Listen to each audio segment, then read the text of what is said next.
CSIR NIST Recruitment 2025 CSIR Northeast Institute of Science and Technology Recruitment Notification. ఇది వచ్చేసి starting date of online application 17th of May 2025. Last date to apply 6th of June 2025. దీంట్లో వచ్చేసి technician వేకెన్సీస్కి recruitment notification అండి. టోటల్గా 7 vacancies ఉన్నాయి. Unreserved 3, SC category 1, ST 2, EWS 2, level 2 pay scale 19,900 అనేది basic pay scale. ఇంకా ఫర్దర్గా అలవెన్సెస్ కూడా వస్తాయి. అప్రాక్సిమేట్లీ 32-35,000 వరకు ఉంటుంది పే స్కేల్. సో ఇక్కడ 28 years అనేది upper age criteria. Technician group 1 ఇంకా గ్రూప్ 2 వేకెన్సీస్ అండి. ఇది టెక్నీషియన్ వేకెన్సీస్.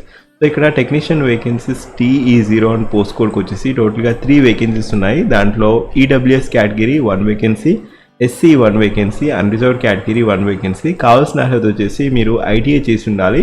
10th పాస్ అయిన తర్వాత ITI వచ్చేసి ప్లంబింగ్లో చేసి ఉంటే మీకు ఇక్కడ ఎలిజిబిలిటీ ఉంటుంది ప్లంబింగ్. అండ్ ఇక్కడ 10th పాస్ అయ్యాక 55% ఆఫ్ మార్క్స్ తోని 2 years full time apprenticeship certification కూడా ఉండాలి. ఒకవేళ ప్లంబింగ్లో ఉంటే మీకు ఎలిజిబిలిటీ ఉంది. లేదా ITI సర్టిఫికేషన్, ట్రేడ్ సర్టిఫికేషన్ ప్లంబింగ్లో ఉన్నా కూడా మీకు ఎలిజిబిలిటీ ఉంటుంది.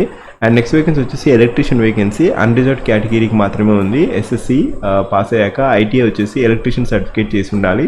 ఎలక్ట్రీషియన్లో ITI ట్రేడ్ చేసి ఉండాలి. సో ఇక్కడ లేదా 2 years of full time apprenticeship చేసినా కూడా యాజ్ అన్ ఎలక్ట్రీషియన్ మీరు ఈ పోస్ట్కి ఎలిజిబిలిటీ ఉంటుంది. అండ్ ఇంకొక వేకెన్సీ వచ్చేసి ఇక్కడ వెల్డర్ వేకెన్సీ అండి. ఇది ST కేటగిరీకి ఉంది 1 వేకెన్సీ వెల్డర్. ఇక్కడ ITI వచ్చేసి వెల్డర్ స్ట్రీమ్లో మీరు చేస్తుంటే మీకు ఎలిజిబిలిటీ ఉంది. లేకపోతే 10th అయిపోయాక 2 years of full time apprenticeship training చేసినా కూడా మీకు ఎలిజిబిలిటీ ఉంది. అండ్ నెక్స్ట్ వేకెన్సీ వచ్చేసి మేసన్, కన్స్ట్రక్షన్ ఇంకా వుడ్ వర్క్ సెక్టార్లో వేకెన్సీ, టెక్నీషియన్ వేకెన్సీ TE04 అనేది పోస్ట్ కోడ్ 1 వేకెన్సీ ఉంది. అది కూడా ST కేటగిరీకి. మేసన్ కన్స్ట్రక్షన్ ఈ పర్టికులర్ డొమైన్లో మీకు ITI చేస్తుంటే మీకు ఎలిజిబిలిటీ ఉంది. అండ్ 1 వేకెన్సీ వచ్చేసి అన్రిజర్వ్డ్ కేటగిరీకి ఉంది. ఇది వచ్చేసి TE05 technician vacancy. And technician కూడా కంప్యూటర్ ఆపరేటర్ లేదా ప్రోగ్రామింగ్ అసిస్టెంట్ ITI చేసిన ఈ పర్టికులర్ డొమైన్లో ITI చేస్తుంటే మీకు ఎలిజిబిలిటీ ఉంది. లేదా మీరు అప్రెంటిస్షిప్ ట్రైనింగ్ వచ్చేసి కంప్యూటర్ ఆపరేటర్ లేదా ప్రోగ్రామింగ్ అసిస్టెంట్ ఈ పర్టికులర్ డొమైన్లో మీరు 2 years full time apprenticeship training చేస్తుండి 55% of marks in 10th class ఉంటే మీరు ఈ పోస్ట్కి అప్లై చేసుకోవచ్చు. లేదా SSC అయిపోయాక 55% ఆఫ్ మార్క్స్ ఉండి 3 years ఆఫ్ వర్క్ ఎక్స్పీరియన్స్ ఒకవేళ కంప్యూటర్ ఆపరేటర్ లేదా programming assistant in any ministry, any public sector undertaking, autonomous బాడీలో కూడా మీరు చేస్తున్నా కూడా మీరు ఈ పోస్ట్కి అప్లై చేసుకోవచ్చు. ఇక్కడ సెలక్షన్ ప్రొసీజర్ వచ్చేసి 2 tier ఉంటుంది. Stage 1 ఇంకా Stage 2. సో ఇక్కడ Stage 1 అనేది షార్ట్ లిస్టింగ్ క్రైటీరియాకు ఉంటుంది. Stage 2 అనేది ట్రేడ్ టెస్ట్ ఉండడం జరుగుతుంది. సో ఇక్కడ screening committee will adopt its own criteria for shortlisting the candidates for trade test.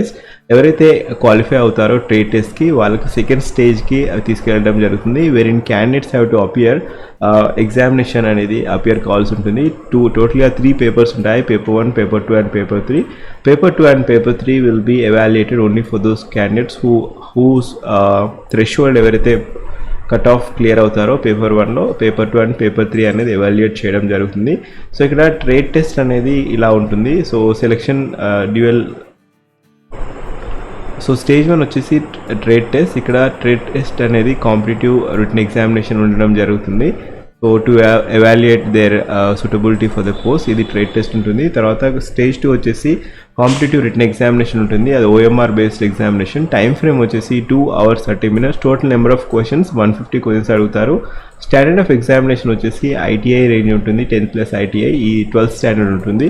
So ఇక్కడ OMR based examination 2 hours 30 minutes. Stage 1 అండ్ Stage 2 వచ్చేసి 2 hours 30 minutes. దీంట్లో paper 1 time allotted వచ్చేసి mental ability ఉంటుంది. 50 questions అడుగుతారు. 100 marks. Each question carry 2 marks and there will not be any negative marking. ఇది వచ్చేసి paper 1. Paper 2 వచ్చేసి 30 minutes ఉంటుంది time frame. General awareness 25 questions, English language 25 questions. Each question carry 3 marks. ఇక్కడ 75 marks. దీంట్లో negative marking కూడా ఉంటుంది paper 2లో. Paper 3 వచ్చేసి concern subject related, domain related 50 questions అడుగుతారు. Each question carry 3 marks, 150 marks. 1 negative mark for each wrong answer. So ఇది pattern of examination. ఎవరైతే select అవుతారో వారిని ఫర్దర్గా షార్ట్ లిస్ట్ చేయడం జరుగుతుంది రిటన్ ఎగ్జామినేషన్కి. So the prescribed essential qualifications are minimum and mere position of the same does not entitle the candidate to be called for written examination లేదా trade test. ఇక్కడ screening committee short list చేయడం జరుగుతుంది depending upon మీరు apply చేసిన విధానాన్ని బట్టి. So ఇది pattern of examination. ఫర్దర్గా మెడికల్ ఎగ్జామినేషన్ ఇంకా ఫర్దర్ లిస్ట్ అనేది ఎవరైతే క్వాలిఫై అవుతారో వారిని ఫర్దర్గా మెడికల్కి పిలవడం జరుగుతుంది సర్టిఫికేట్ వెరిఫికేషన్కి. ఇక్కడ 28 years అనేది upper age criteria for unreserved category. Age relaxation కూడా ఉంది. 5 years of age relaxation for SC ST and 3 years of age relaxation for OBC category. ఇంకా ఉమెన్ అండ్ డివోర్స్ క్యాండిడేట్స్కి 40 years వరకు SC ST అయితే, ఒకవేళ 35 years వరకు unreserved category అయితే అట్లాంటి కేటగిరీ కూడా ఇచ్చారు. విడోస్ డివోర్స్డ్ ఉమెన్ ఇంకా women judicially separated from husband will be given age relaxation up to 35 years. So ఇది ప్యాటర్న్ ఆఫ్ ఎగ్జామినేషన్. అండ్ ఈ పర్టికులర్ నోటిఫికేషన్కి మీరు అప్లై చేసుకోవాలంటే లింక్ వచ్చేసి ఫస్ట్ పిన్ కామెంట్లో ఇచ్చాను. లాస్ట్ డేట్ టు అప్లై 6/6/2025 లేదా మీరు అఫీషియల్ వెబ్సైట్ NIEST.RES.inకి వెళ్ళేసి కూడా మీరు అప్లై చేసుకోవచ్చు.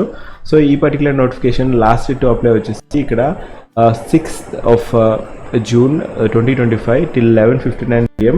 అండ్ ఇక్కడ అప్లికేషన్ ఫీ క్రైటీరియా 500 rupees అండి. సో ఇక్కడ మీరు SBI కలెక్ట్ ద్వారా మీరు కట్టాల్సి ఉంటుంది. And SC ST PWD women category లేదా CSIR ఎంప్లాయీస్ వారికి ఎటువంటి ఫీజ్ లేదు. There is no application fee for women category. So ఎవరైతే ఉమెన్ కేటగిరీ ఉంటారో ఇంకా SC ST PWD కేటగిరీ వారు ఉంటారో వారికి ఎటువంటి ఫీజు లేదు. అండ్ లాస్ట్ టు అప్లై వచ్చేసి 6/6/2025.